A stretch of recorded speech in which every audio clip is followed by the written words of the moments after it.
नमस्कार, सुप्रभातम, वंदनीय, गुड कैलिमेरा और सुबह बखैर। आज हम एक बार फिर से आपके सामने अपने लॉजिकल इंडियन वाले चैनल लॉजिकल फैलेसी की अगली किस्त के साथ हाजिर हैं। आज की फैलेसी बड़ी ही ज़बरदस्त है और कुछ हद तक ये फिलॉसफी से अपने तर्क लेती है। फिलॉसफी में एक बड़ी सुंदर फैलेसी या आप कह लो पहेली या मुकरी जिसको कहते थे अमीर खुसरो अपने यहाँ, वो है। वो कहते थे कि मान लो गेहूं का एक ढेर है, ठीक है, तो उस ढेर में से अगर गेहूं का एक दाना ले लिया तुमने तो क्या वो ढेर रहेगा? आप यकीनन कहेंगे हाँ भाई रहेगा तो जरूर। उसके बाद उसी तर्क को आगे बढ़ाते हुए भाई लोग ये कहते हैं कि मान लो ऐसे कर करके एक एक करके निकालते जाओ किसी चीज से, किसी ढेर से गेहूं को, तो भी ये पता नहीं चलेगा कि कब वो ढेर नहीं रहता है गेहूं का। और ऐसे करते करते पूरा ढेर खत्म हो जाएगा, मगर तुम कहोगे कि ढेर खत्म तो हुआ ही नहीं तर्क के हिसाब से, क्योंकि जब एक गेहूं के हटाने से नहीं हुआ तो 1000वें गेहूं या 1,00,000वें गेहूं के हटाने से भी, गेहूं के दाने के हटाने से भी ढेर कैसे खत्म होगा? दरअसल बात जो है वो ऊपर से देखने में बेहूदी लगती है, बहुत गहरे लेवल पर ये फिलॉसफी की बात है। होता ये है कि जो कुछ ख्याल जो हैं वो बहुत, इसको अंग्रेजी में हीप पैराडॉक्स कहते हैं, फिलॉसफी की इस चीज को। फिलॉसफर्स का कहना है कि अगर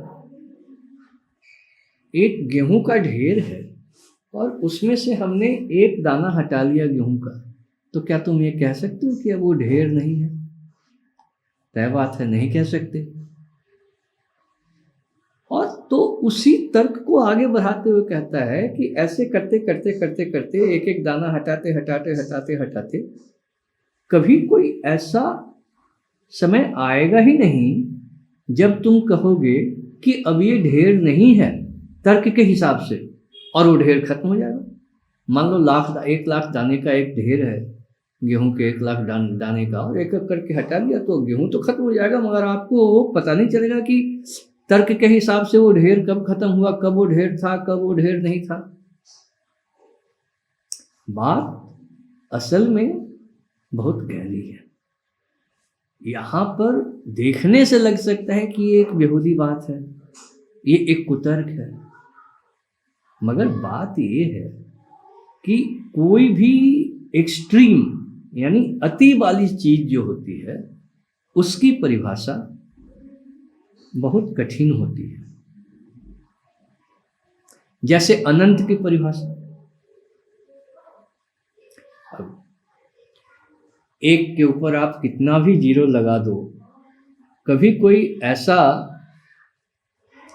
वक्त तो आएगा ही नहीं जब आप कहोगे कि ये अब अनंत हो गया, क्योंकि उसके ऊपर आप एक जीरो और लगा दोगे,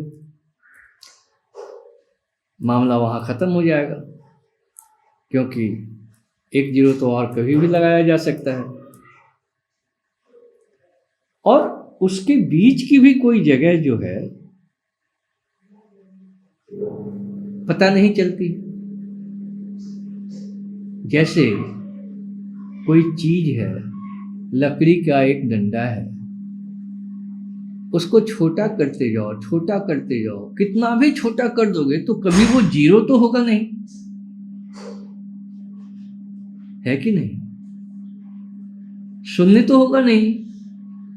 जैसे कहते हैं ना कि एक सरल रेखा के किसी भी दो बिंदु के बीच अनंत बिंदु होते हैं। क्यों? क्योंकि बिंदु की ना कोई लंबाई होती है, ना चौड़ाई होती है, ना मोटाई होती है। तो ये बड़ा अजीब मामला है, और इसका सहारा लेकर के कई लोग कुतर्क करते हैं। अब ये एक फॉर्मल फैलेसी है, तो इसका एक अपना रूप भी है। तो जैसे कहते हैं कि किसी भी चीज का एक एक्सट्रीम जो है ये है, एक्स है, दूसरा एक्सट्रीम वाई है। अब आप बता ही नहीं सकते हो कि कौन सा वो क्षण होगा, कौन सा वो वक्त होगा जब x जो है y के बराबर हो जाए, या x जो है y बन जाए, और इसलिए आप नतीजे में कह दोगे कि इसका मतलब x और y में कोई फर्क नहीं है। अब जैसे एक ये कलम है, इसका एक सिरा ये है, इसका एक सिरा ये है, ये पश्चिम की तरफ है, ये पूरब की तरफ है। तो आप इधर से यहाँ पर इसको कहो कि यहाँ पर क्या है, तो ये भी तो पश्चिम की तरफ ही है ना।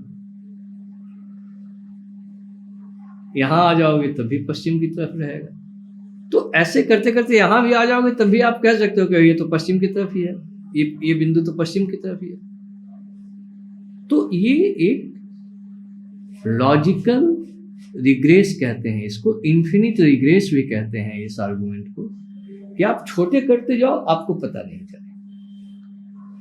किसी चीज को कितना भी छोटा कर दो वो शून्य तो होगा नहीं, किसी भी चीज को कितना भी बड़ा कर दो वो अनंत तो होगा नहीं, उसमें एक जीरो और लगा दो तो वो और बड़ा हो जाएगा। और मगर इसका सहारा लेकर के क्या हम ये कह सकते हैं व्यावहारिक जीवन में कि शून्य और अनंत एक हैं? नहीं कह सकते ना। मगर कई लोग ऐसा व्यावहारिक जीवन में करते हैं। जैसे मिसाल के लिए 21 साल की उम्र को सरकार ने कानून से अगर ये तय कर दिया कि 21 साल की उम्र पूरी होने के बाद,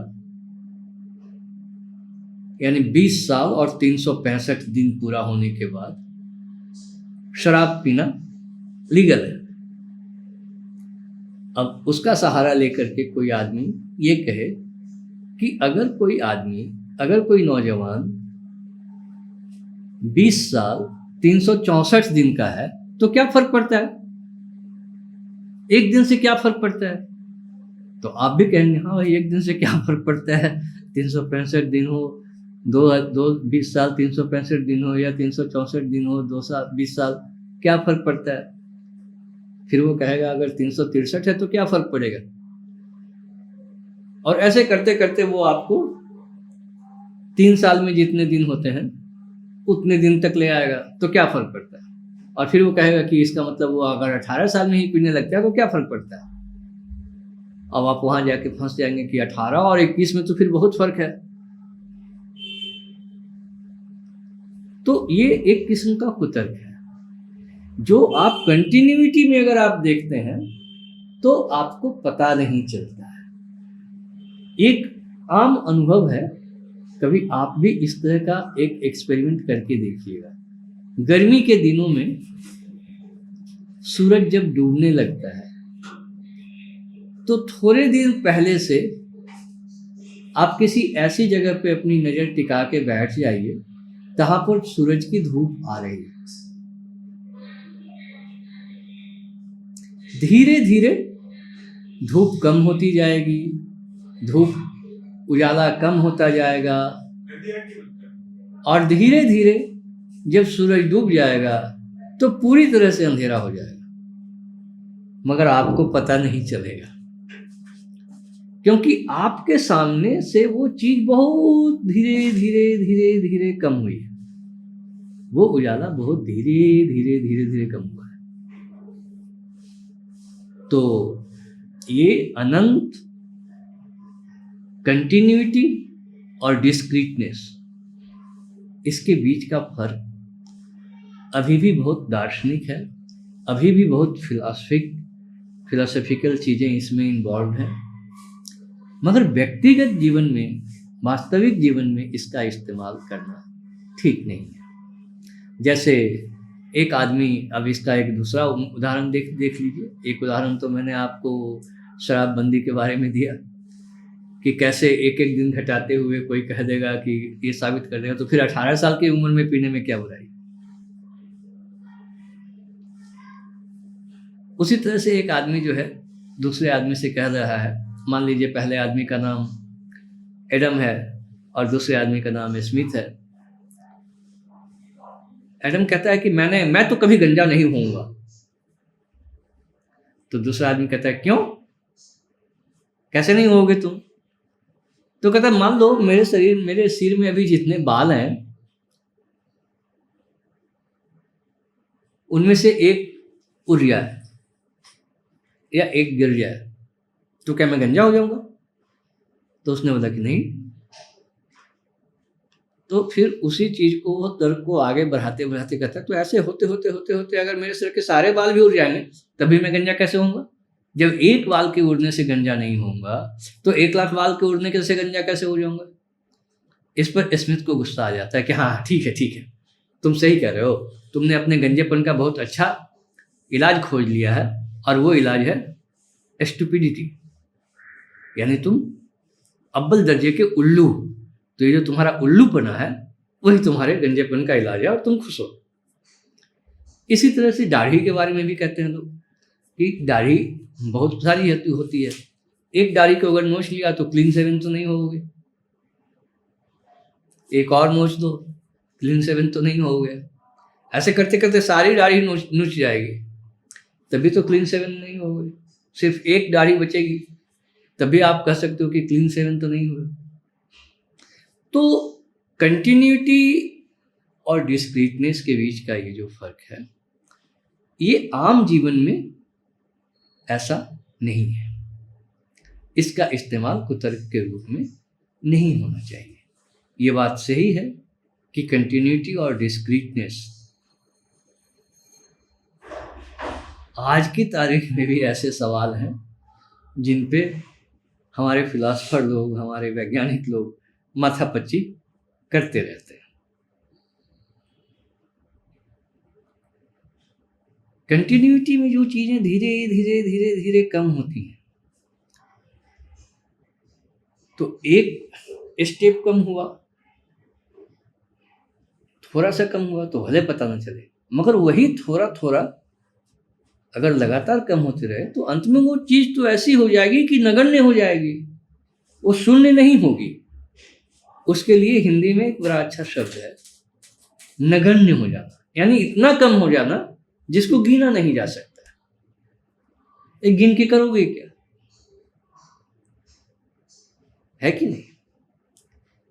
और इसी चीज का इस्तेमाल जब लोग फैलेसी के रूप में करते हैं, कहते हैं मैं तो कभी गंजा नहीं होऊंगा, मेरी दाढ़ी तो कभी क्लीन शेवन और दाढ़ी के बीच के दो एक्सट्रीम के बीच ऐसी कोई सीमा रेखा है ही नहीं जहां तुम कह सको कि अब ये क्लीन शेवन हो गया।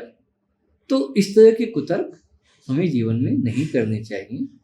और कंटिन्यूटी और डिस्क्रीटनेस के बीच का जो एक पैराडॉक्स है, एक जो उलटवासी है, उसे हमें उसी रूप में समझना चाहिए जिस रूप में हम शून्य और अनंत के पैराडॉक्स को गणित में समझते हैं। मुझे उम्मीद है आपको ये तुलनाएं अच्छी लगी होंगी, खास करके गंजे वाली।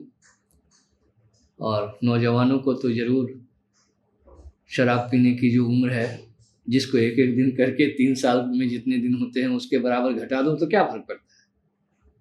जब 20 साल 365 दिन के बदले 20 साल 365 64 दिन में कोई फर्क नहीं पड़ता है, तो 363 दिन में भी नहीं पढ़ना चाहिए, 20 साल 363 दिन में भी नहीं पढ़ना चाहिए। ऐसे करते करते घटाते जाओ, एक एक करके घटाओगे तो सामने वाला यही तो कहेगा यहाँ तो कोई फर्क नहीं पड़ेगा। जब 64 में कोई फर्क नहीं पड़ा तो 63 में भी नहीं पड़ेगा, 63 में नहीं पड़ा तो 362 में भी नहीं पड़ेगा, है कि नहीं? तो तर्क से आप कभी कभी कुछ भी साबित कर सकते हैं जो बिल्कुल बेतुकी चीज होती है, और तर्क से कभी कभी आप बिल्कुल गलत चीज को भी सही साबित कर सकते हैं। तो इसीलिए इस कुतर्क के बारे में और कुतर्क के बारे में हमें समझना चाहिए, हमें जानना चाहिए, ताकि हम कोई ऐसी चीज ना साबित कर दें तर्क के बदौलत जो जीवन में कुतर्क लगती है या वास्तव में कुतर्क है कि नहीं। हम शून्य की, अनंत की परिभाषा नहीं कर पाए। ये पता नहीं है कि कितने शून्य लगाने के बाद कोई चीज अनंत हो जाएगी। ये पता नहीं है कि कितना छोटा करने के बाद कोई चीज जीरो हो जाएगी। तो क्या हम ये कह सकते हैं कि जीरो और अनंत एक है? ऐसा तो नहीं है। और गणित की एक शाखा है कैलकुलस, उसने इन दोनों ख्यालों का, शून्य के ख्याल का, जीरो के ख्याल का और अनंत के ख्याल का, इन्फिनिटी के ख्याल का बड़ा जबरदस्त इस्तेमाल किया और एक से एक समस्या हल की। कभी उसके तर्क पर भी बात करेंगे। तो इसी के साथ धन्यवाद। मुझे लगता है कि आपको तर्क की ये किस्त अच्छी लगी होगी, कुतर्क की ये किस्त अच्छी लगी होगी, और अगर अच्छी लगी तो इसे लाइक शेयर सब्सक्राइब करना ना भूलें, आगे बढ़ाना ना भूलें। इससे हमारा उत्साह थोड़ा बढ़ता है, क्योंकि इस तरह के कामों के लिए, इस तरह की विद्याओं के लिए श्रोता या दर्शक बहुत कम मिलते हैं। तो इसलिए जो हैं उनको अपनी ट्राइब को बढ़ाना चाहिए। अंग्रेजी में एक कहावत है, मे हिज ट्राइब इंक्रीज। तो मैं उसी को बदल के कहना चाहूँगा कि मे योर ट्राइब इंक्रीज। तो इसी के साथ धन्यवाद। हम कल फिर आपके सामने किसी नई किस्म के साथ आएंगे, जो कुतर्क की एक नई किस्म होगी।